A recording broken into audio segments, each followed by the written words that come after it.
Hi everybody, and welcome to my first video of 2022. We made it, yay. It's actually, we're almost into the last week of January. And, every year I sort of give myself this pep talk. It's like, okay, so it's January 23rd, which means there's only 8 more days of January and then 28 days of February. That's 26 days. If you think back to the last 26 days, that takes us back to just after Christmas. Christmas was not that long ago. You can get through this. See how fast it went? And I do this every probably at least a couple times a week because I hate winter. And this winter so far, for some reason, has just been terrible. And, a lot's been going on. We had a really bad snowstorm this week. And there's snow piled about 3 feet high, at the edges of the sidewalks. It's just crazy. Plus my car broke down. So yeah, it's just not been a great couple of weeks. But today, and the other thing that you might have noticed is that, yes, my channel has a new name, Allegories Horror Stories. I am trying to rebrand. I'm hoping that maybe I can start looking into some side hustles, maybe trying to get some more work coming in. I do work full time, but of course the bills start racking up and I start getting a little bit anxious. So I don't know if it'll work, but we'll see what happens. And I'd also like to start bringing some more attention to the channel. But while I've never had much of a problem doing these things under my real name, I'm always a little bit cautious about what might happen. I mean, my real name's out there if anybody wants to know what it is, but for the purposes of YouTube, I think it might actually be better to go behind a screen name. So yes, this is Allegories Horror Stories and will be forever. So today, the first book that I'd like to review for 2022 is, let's turn that around, Tender is the Flesh by Agustina Bazterrica. Now, I hope I'm pronouncing that. Let's get you set back up here. Hopefully.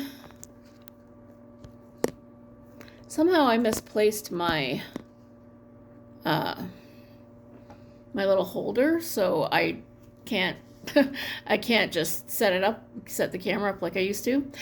So Tender is the Flesh was published in 2020, and it was originally published in Spanish. So it's been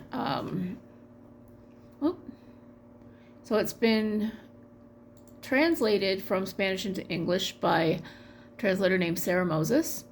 Now, Agustina Bazterrica doesn't seem to have her own website, so I can't, but I've been looking through and seeing if I can find some information about her.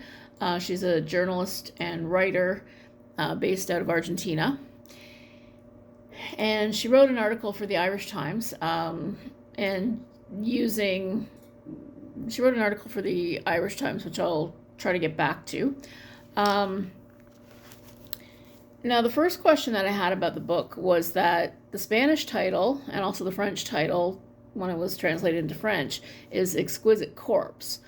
So I don't know why it was translated into Tender's the Flesh in English, possibly to avoid confusion with other novels, for example, the Poppy Z. Bright novel, maybe. That would be my guess, but I haven't really been able to find any information about that. So not that it matters that much, you get the same idea, but Exquisite Corpse is actually something that's named in the book. It's a game that the children play. So it's a book that's set in a dystopian future where all the animals have been infected by some kind of virus. And the virus makes human beings very sick and kills them, so they can't eat animals anymore. And they've actually slaughtered most of the animals, and the ones that are left, there are very few of them, and they're feral, and you can't go near them because you'll get sick. So right off the bat, this is a really depressing place because I can't imagine a world without cats and dogs. or where birds, if they poop on you, they will kill you kind of world.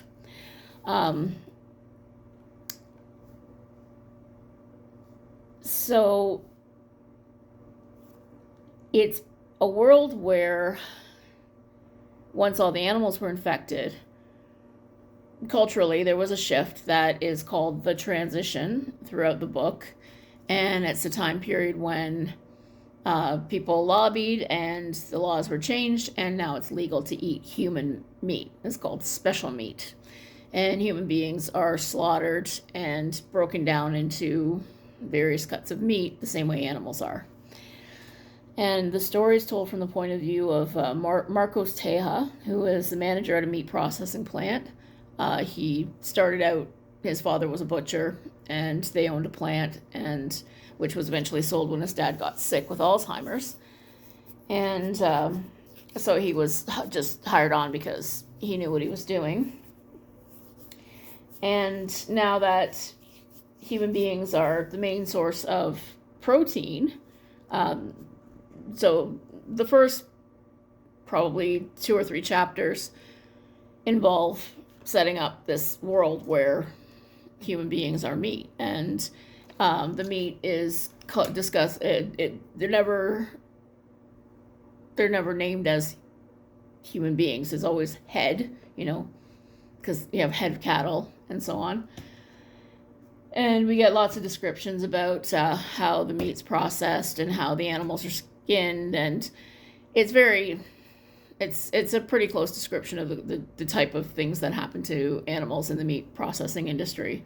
And it's pretty horrifying, because human beings are, the underlying assertion is that animals know just as well as humans what's going on, and if anything, they're probably more scared because animals have an emotional response rather than a rational one. But the humans in the meat processing, they're not treated like human beings. So, like thinking human beings, they're not even given names. So anyway, Marcus doesn't hate his job, but he seems to see himself as above it all. He seems to be a little bit superior because he just knows, he thinks he knows how to distance himself. But it is starting to wear on him. His life is kind of crappy. His wife just left him when their son passed away from crib death. His sister is kind of a piece of work. So then somebody shows up one day with a gift of a female head, piece of stock. And so now he's got to figure out what to do with her. So he starts to have second thoughts about what he does for a living. So I'm going to leave it there as far as what happens in the plot. I know I usually will give spoilers, but I think this one's worth reading. So we do get lots of descriptions of this world, and it is uncomfortable because we know it's what's done to animals. But I did find it after a while. I did find it got a little bit moralistic and heavy-handed. We meat eaters, no, our meat comes on little styrofoam trays, and that's all we want to think about it. It's also kind of ironic because I have personally said in an apocalypse I'll eat the vegans first. So yes, it's ham-handed. In my notes I wrote this little pun here, but yeah, it's pretty bad. It also raises the question for me why insects weren't an option. I mean, we do live in a world where cricket protein is a thing, and I wouldn't be averse to, there are protein bars made out of cricket flour, and if you cover it in chocolate, it probably doesn't really matter. We also have a thing called cockroach bread, where lab-grown cockroaches are ground up into flour and baked into bread, and it looks pretty tasty. I would try it. I don't know if I would like it, but I would try it. But I do draw the line at cockroach milk. Cockroach milk is also a thing. Apparently, cockroaches produce some kind of hormone secretion that has a lot of protein and nutrients in it, and that can actually be synthesized. And they're looking into ways to synthesize this stuff to feed large populations. And it's in, I believe, India, where we actually do have a problem with people starving, and where you do have a large population of people that need to be fed.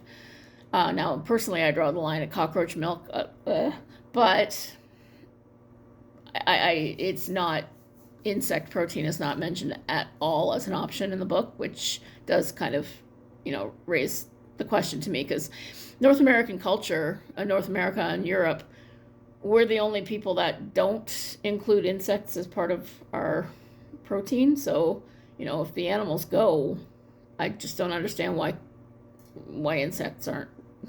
Anyway, that really does, that was just one of the things that kind of nagged at me.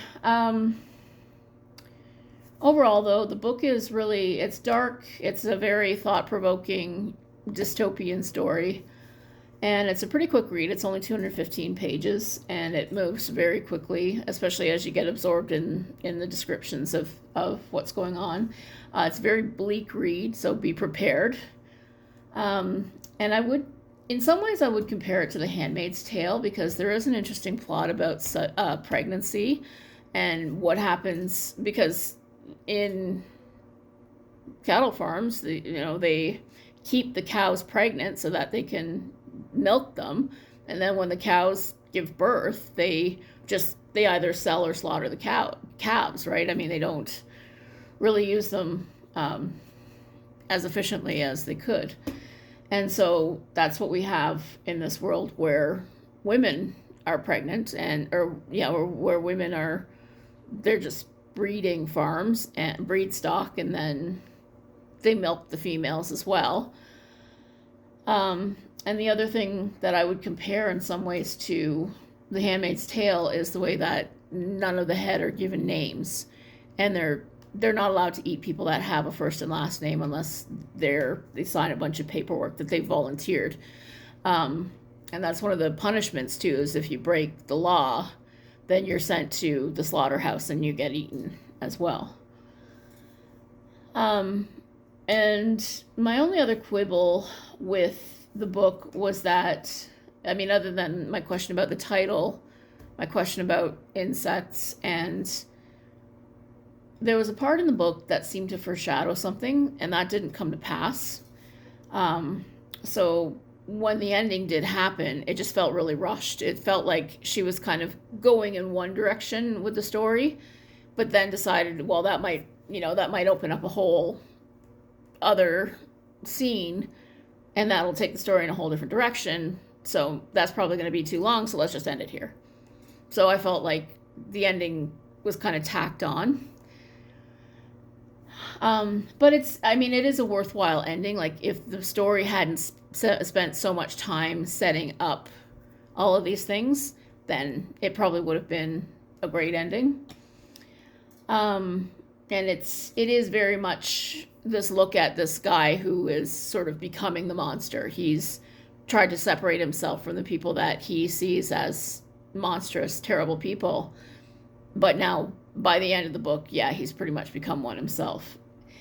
And the other thing that I found was really interesting about the book is that we get a lot of dystopian fiction, because it's pretty popular right now. And the idea of a virus, very timely. and a lot of the people believe that the virus was just some kind of government conspiracy, to clear out the population. And we're in pandemic times right now, and a lot of people do believe that.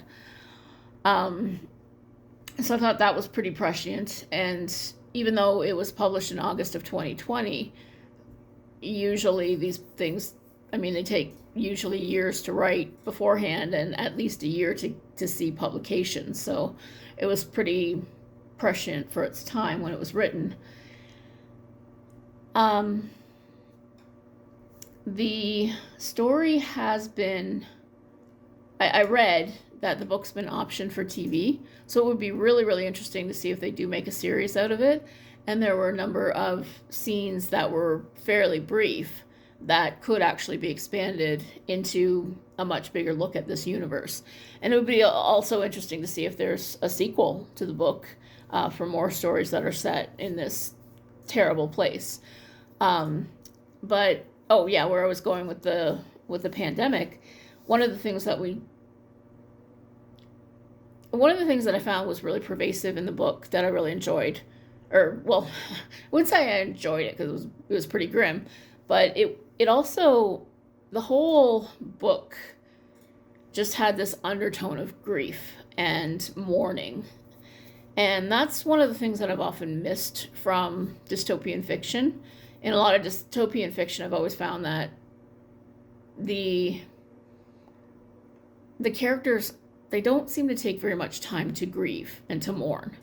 And right now, I mean, in real life, so many people are in mourning because so many people, it's just been a rough couple of years.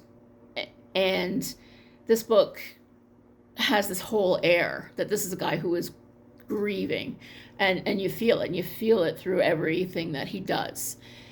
And maybe that's why he makes the choices that he makes, and that's why he ends up sort of becoming a monster by the end.